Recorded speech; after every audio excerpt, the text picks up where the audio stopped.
नमस्कार साथियों, मैं विक्रम शर्मा एक बार फिर से स्वागत करता हूं आपका सेल्फ मैनेजमेंट स्किल्स के इस वीडियो कोर्स में।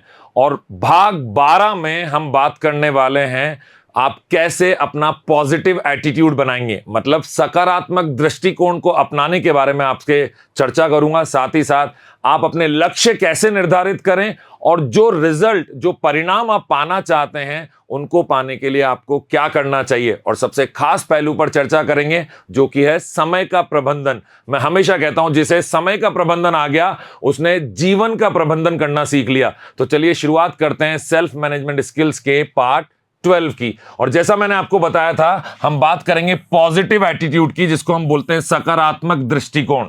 इसका सीधा सा मतलब है परिस्थिति कैसी भी हो, आप हमेशा आशावादी रहते हैं। आप हमेशा इस विचार के साथ जीते हैं कि चीजें बेहतर होंगी ही होंगी, सब कुछ अच्छा ही होगा मेरे जीवन में। मैं जब प्रयास करूंगा तो परिणाम अच्छे ही आएंगे। इसी को कहते हैं पॉजिटिव एटीट्यूड। सकारात्मक दृष्टिकोण मतलब आशावादी दृष्टिकोण बनाए रखना, चुनौतीपूर्ण समय में भी स्थितियों के अच्छे पहलुओं पर ध्यान केंद्रित करना। अच्छा बुरा हमारे जीवन में चलता रहता है। आप जिस चीज पर ज्यादा फोकस करेंगे वही चीज आपके जीवन में ज्यादा आकर्षित होंगी। इसको अंग्रेजी में हम कहते हैं लॉ ऑफ अट्रैक्शन। मतलब आप उसी चीज को अपनी तरफ ज्यादा आकर्षित करते हैं जिस चीज पर आप ध्यान केंद्रित ज्यादा करते हैं।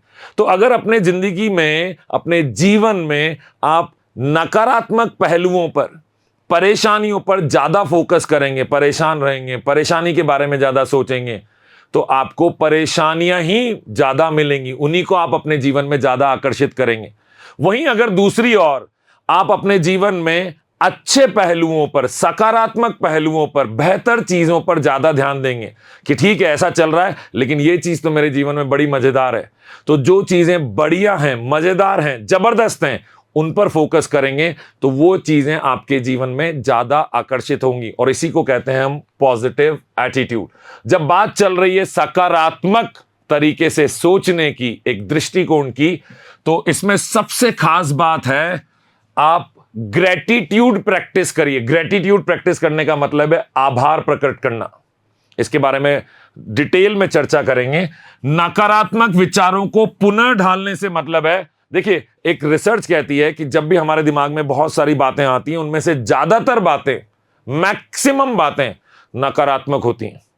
उनको अब जीवन में से कैसे हटाना है, उन्हें पुनः कैसे ढालना है। कोई नकारात्मक विचार भी आ गया तो उसको नहीं नहीं नहीं नहीं ऐसा नहीं, ऐसा करेंगे, तो उसको आपने रीफ्रेम किया, उसमें उसको फिर से उसको नए साचे में ढाला। वो नकारात्मक विचार को आपने सकारात्मक बनाने का प्रयास किया। ये करना अगर आपको आ गया तो आप बन जाएंगे पॉजिटिव एटीट्यूड के मालिक। और समाधान खोजना सबसे खास बात है एक पॉजिटिव एटीट्यूड या सकारात्मक दृष्टिकोण वाले व्यक्ति की। परेशानी सबके जीवन में आती है। परेशानी आने पर हाय हाय करना, वो वाला हाय है ना, हाय तौबा मचाना, वो हाय करना गलत है। रोने पीटने बैठ जाना, परेशान होना, दुखी हो जाना, ये गलत है। ऐसी स्थिति में आपको क्या करना चाहिए? परेशानी तो आ गई है, समस्या का समाधान ढूंढना चाहिए। तो अगर आप समाधान पर फोकस करेंगे, ध्यान केंद्रित करेंगे, तो अवश्य आपके जीवन में जो भी परेशानी है उसका एक समाधान निकल कर आएगा। मैंने कहा ना, जिस चीज पर फोकस करते हैं वही आपके जीवन में आप आकर्षित करते हैं। तो कोशिश करिए कि आप समाधान जरूर ढूंढें जब भी कोई परेशानी आए। मान लीजिए उदाहरण के तौर पर आप जहां भी काम करते हैं, जो आपका कार्यस्थल है, वहां पर कोई एक बहुत मुश्किल प्रोजेक्ट आ गया, डिफिकल्ट प्रोजेक्ट है। आपको उस डिफिकल्ट प्रोजेक्ट के दौरान, उसका सामना करने के दौरान समय, संभावित कठिनाइयों पर ध्यान देने के बजाय ये सोच रखना कि ये एक सीखने का अवसर है। बहुत मुश्किल प्रोजेक्ट है, आपको लग रहा है कैसे पूरा होगा, लेकिन ऐसे समय में अगर आप ये सोच लें कि ये जो मुश्किल प्रोजेक्ट है, हो सकता है इसमें कुछ गड़बड़ भी हो जाए, लेकिन उसके बावजूद भी मैं बहुत कुछ यहां से सीखने वाला हूं, इसलिए मैं बेहतरीन तरीके से इस प्रोजेक्ट पे काम करूंगा ताकि परिणाम कुछ भी हो, मेरी लर्निंग्स, जो भी मुझे सीखने को यहां पे मिले, वो बेहतरीन हो, वो मुझे जीवन में आगे मदद करें। अगर आपने ये सोच रखी तो मेरी गारंटी है कि चाहे वो कितना भी डिफिकल्ट प्रोजेक्ट है, कितना भी कठिन परियोजना पे आप काम कर रहे हैं, उस कठिन परियोजना के परिणाम बड़े सुखद होंगे। हमेशा इस बात पर फोकस करिए, ध्यान दीजिए कि आपके अंदर से आवाज आए, मैं कर सकता हूं, मैं कितना भी मुश्किल है पर कर सकता हूं, चाहे मुझे इसके लिए कितना भी मेहनत करनी पड़े, समय देना पड़े, सीखना पड़े, मैं कर सकता हूं। और अगर आपने मैं कर सकता हूं वाली मानसिकता बनाना आप सीख गए तो आप जीवन जीने की कला सीख गए। ये सारा कुछ सेल्फ मैनेजमेंट आपको आ गया। इसमें आपको कहीं भी वो ओवर प्राउड नहीं करना, मतलब होता ना आप हद से ज्यादा खुद को बेहतर मानने लग गए। हाँ, मैं कर सकता हूं, उसके लिए मेहनत लगेगी, उसके लिए प्रयास करने पड़ेंगे, उसके लिए सीखना पड़ेगा, उसके लिए समय देना पड़ेगा, और मैं कर सकता हूं। इस तरीके से आपको सोचना है। जब बात चल रही है पॉजिटिव एटीट्यूड की, और मैंने अभी आपको बोला था कि मैं ग्रेटिट्यूड, आभार व्यक्त करने के बारे में आपसे डिटेल में बात करूंगा, तो आभार प्रकट करने का अभ्यास करें। इसका भी अभ्यास करना पड़ता है। अब आप सोचिए, आप ये वीडियो अगर देख पा रहे हैं तो आप पूरे विश्व में 500 मिलियन लोगों से ज्यादा भाग्यशाली हैं, क्योंकि वो देख ही नहीं सकते हैं। अगर आपके शरीर पे कपड़ा है, आप रोज सुबह शाम का खाना खा पाते हैं, आपके घर पे मतलब आपके सर के ऊपर एक छत है, आप घर में रहते हैं, चाहे वो कितना भी छोटा घर है, तो आप दुनिया के 55% लोगों से ज्यादा भाग्यशाली हैं, क्योंकि उनके पास पहनने के लिए प्रॉपर कपड़े नहीं हैं, उनको 2 वक्त का खाना रोज नहीं मिलता है, और उनके पास रहने की कोई जगह नहीं है। कितनी सारी चीजें हैं जिन्हें हम सामान्य मान लेते हैं अपनी लाइफ में, मान लेते हैं, उन पे ध्यान ही नहीं देते। रोज सुबह शाम खाना मिल रहा है ना, आभार व्यक्त करिए प्रभु का, ईश्वर का। आभार व्यक्त करिए अपने माता पिता का। आभार व्यक्त करिए इस प्रकृति का कि आपके पास बहुत कुछ है जो कई सारे लोगों के पास नहीं है। तो हर चीज में आभार व्यक्त करना सीखिए। अब इसी तरीके से जब भी आप जीवन में आगे बढ़ते हैं, कोई आपकी मदद करता है, आभार व्यक्त करिए, धन्यवाद दीजिए, थैंकफुल बनिए। कोशिश करिए अपने जीवन में हर अच्छी बात के लिए, हर अच्छी चीज के लिए नियमित रूप से आप स्वीकार करें और उनकी सराहना करें, आभार व्यक्त करें, थैंकफुल रहें। जितना ज्यादा आप थैंकफुल रहेंगे, जितना ज्यादा आप विनम्र भाव से अपना आभार व्यक्त करेंगे, उतना ही ज्यादा वो चीजें आपकी तरफ आकर्षित होंगी। आपको आत्मिक संतुष्टि मिलेगी। करके देखिए, हर उस चीज के लिए आभार व्यक्त करिए। अगर आपके समकक्ष वो कोई ऐसा व्यक्ति नहीं खड़ा है जिसको आपको आभार व्यक्त करना है, जिसके लिए आप थैंकफुल हैं, अपने माता पिता के लिए आप थैंकफुल हैं, आप उनको बोल सकते हैं। अपने भाई के लिए, अपने पार्टनर के लिए आप थैंकफुल हैं, आप उनको जाके बोल सकते हैं। ईश्वर के लिए आप थैंकफुल हैं, आप उनको भी बोल सकते हैं।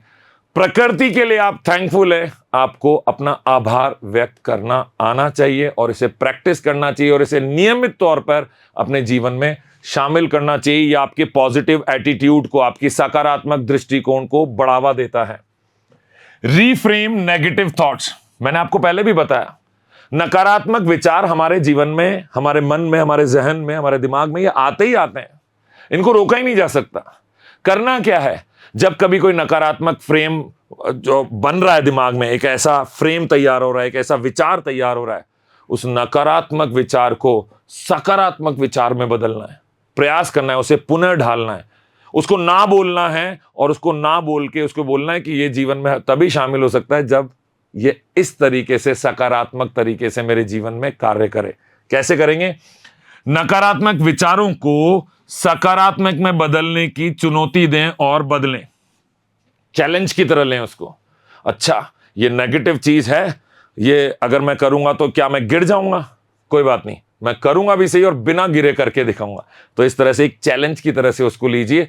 ये चैलेंज आपको मोटिवेट करता है, सेल्फ मोटिवेशन देता है, और इस सेल्फ मोटिवेशन के दम पे आप कुछ भी असंभव कर सकते हैं। तो कोशिश करिए कि जो भी नेगेटिव थॉट आए उसको पॉजिटिव थॉट बनाएं। फोकस ऑन सॉल्यूशंस, हमेशा समाधानों पर ध्यान केंद्रित करें। समस्याएं हैं तो समाधान भी पक्का है।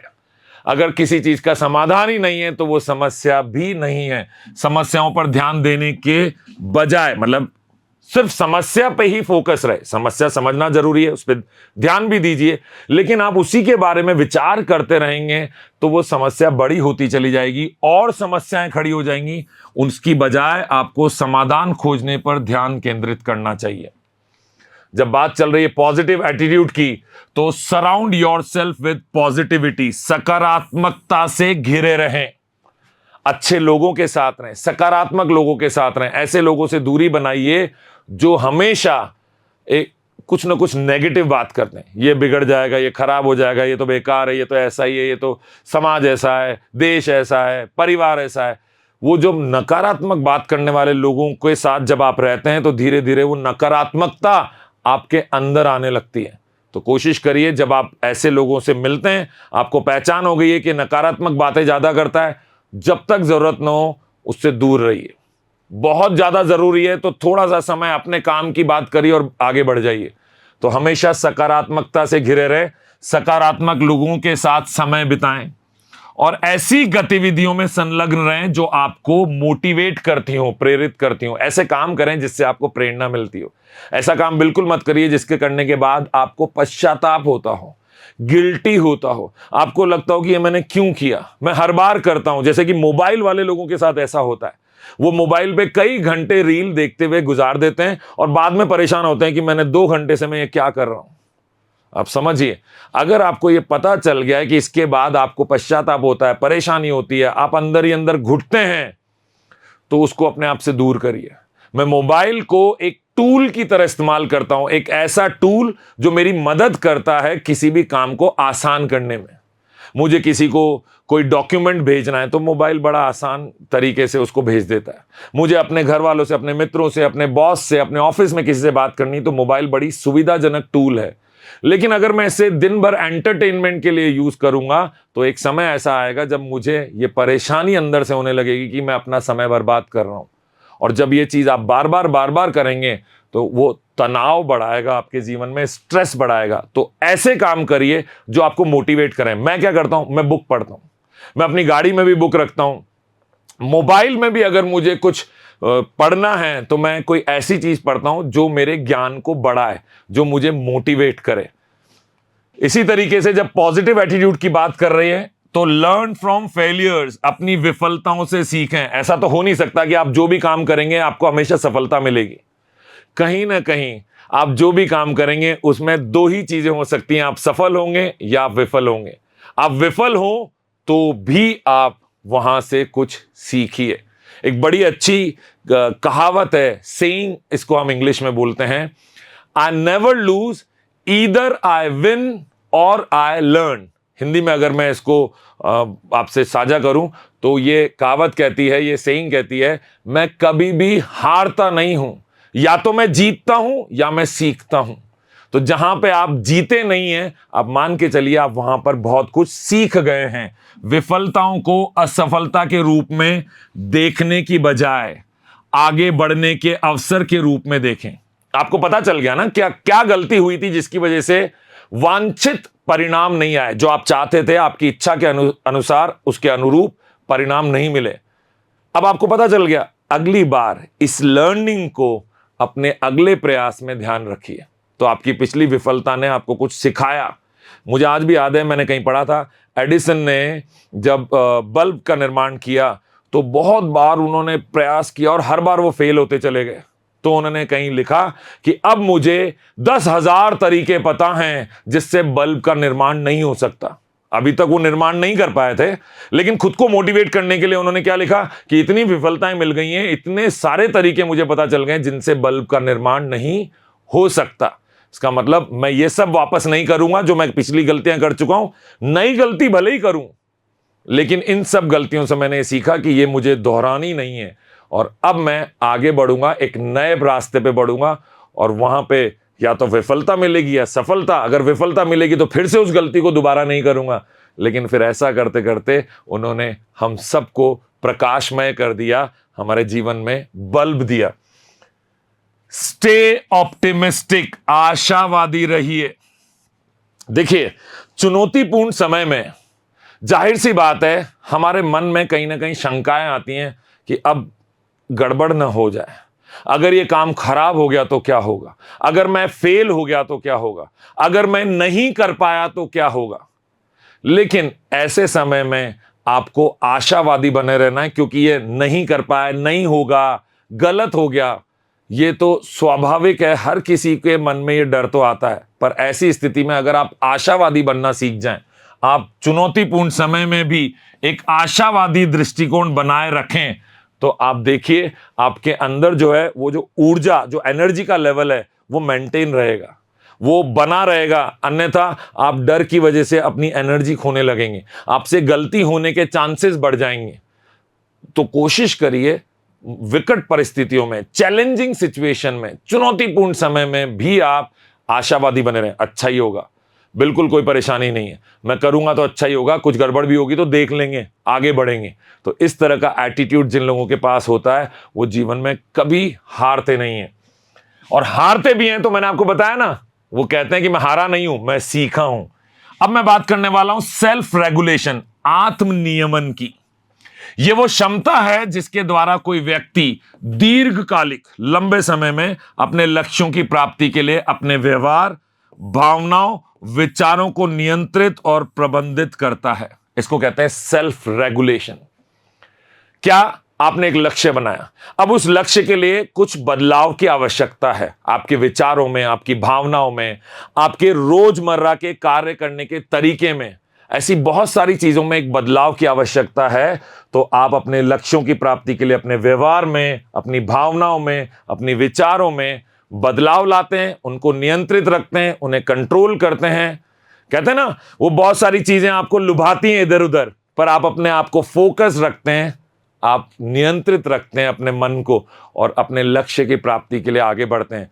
इसी को कहते हैं आत्मनियमन। तो ये आत्मनियमन की कला भी, सेल्फ रेगुलेशन भी आपको आना जरूरी है। इसमें क्या क्या शामिल है? इसमें आत्म अनुशासन, आत्म नियंत्रण और फोकस, ध्यान केंद्रित करना, ये बहुत आवश्यक चीजें हैं सेल्फ रेगुलेशन की। आपको खुद को डिसिप्लिन में रखना है।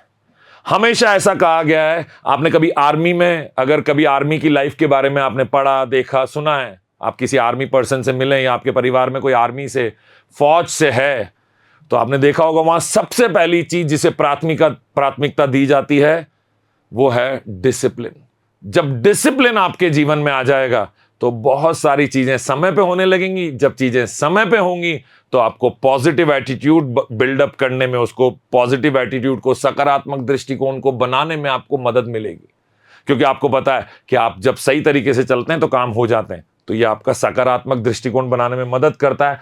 आत्मनियंत्रण, मैंने आपको बोला, जब आगे बढ़ते हैं तो कई सारे रास्ते दिखने लगते हैं, वो लुभाते हैं, आपको बुलाते हैं अपनी तरफ, लेकिन कोई बुलाए तो जाने का नहीं। इसी तरह से ध्यान रखिए, आपको अपने दोस्त, आपको बहुत सारी ऐसी एक्टिविटीज, एंटरटेनमेंट, इन चीजों की प्रति आपका ध्यान भटकेगा, वो आपको अपने लक्ष्य से आगे बढ़ने से रोकेगा। वो आपको कोई भी एंटरटेनमेंट करना है, अपने शौक भी पूरे करने, तो वो समय समय पे, कभी कभी बहुत कम मात्रा में खुद को री एनर्जाइज करने के लिए, खुद की ऊर्जा को फिर से बनाने के लिए, एक वो कहते हैं ना पुनर्जन्म लेने के लिए आपको करना चाहिए, ना कि आप पूरी तरह से अपने लक्ष्य से भटक जाएं इसके लिए। तो कोशिश करिए, आपको आत्मनियंत्रण भी आपको आना चाहिए और अपने लक्ष्य पर ध्यान केंद्रित करने की कला भी आपको सेल्फ रेगुलेशन में सीखनी होगी। एक छोटा सा उदाहरण लेते हैं। वजन घटाने की कोशिश करते समय आत्मनियमन में क्या कुछ आएगा। अब आप देखिएगा, जो खाना आपको, आपकी हेल्थ को खराब करता है, पर वो स्वाद बड़ा है, पर आपके स्वास्थ्य में, मतलब आपके वजन को बढ़ाने में उसका बहुत बड़ा हाथ है। अब ऐसा कई सारे खाने होते हैं, तला भुना खाना सबको पसंद है, और हम तो भारतवर्ष में रहते हैं जहां पे इतने त्योहार हैं, हर त्योहार के लिए अलग तरह का भोजन बनाया जाता है, इतनी वैरायटी हमारे यहाँ होती है। लेकिन अगर आपका वजन बहुत बढ़ गया है, आपको अपना बढ़ा हुआ पेट अच्छा नहीं लग रहा है, आप उसे कम करना चाहते हैं, आप फिट रहना चाहते हैं, तो इसके लिए आपको बड़ा ही सिंपल भोजन करना पड़ेगा, आपको बड़ा स्वस्थ भोजन करना पड़ेगा। ऐसी स्थिति में जो अस्वास्थ्यकर भोजन है उसकी लालसा जो है उसका विरोध करना, ये आपको आना चाहिए। नियमित व्यायाम करना, एक्सरसाइज करना, आपके डेली स्केड्यूल, दिनचर्या का पालन करना, ये सब कुछ शामिल है, तब जाके कहीं आप अपना वजन घटा पाएंगे। तो इसमें आत्मनियंत्रण भी आ गया। इस नियमन में आत्मनियंत्रण के साथ साथ आपको ध्यान भी केंद्रित करना पड़ेगा इस बात पे कि नहीं, मुझे ये नहीं खाना है, मुझे हमेशा अपने वजन के ऊपर ध्यान देना है। तो ये एक छोटा सा उदाहरण है जो ये बताता है कि अगर आप आत्मनियमन अपने जीवन में लाना चाहते हैं, सेल्फ रेगुलेशन लाना चाहते हैं, तो आपको सेल्फ कंट्रोल लाना ही पड़ेगा और फोकस रहना पड़ेगा।